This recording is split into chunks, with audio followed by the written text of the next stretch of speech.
ang puso ang meron ka. Ang nais mo lamang ay makakapagpasaya. Maalalahanin, mabait, ubod ng lambing, mapagbigay, masunurin.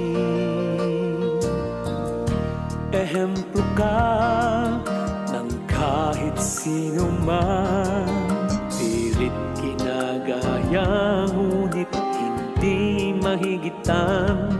Sobrang sipag at tiyaga, kaya lumalapit ang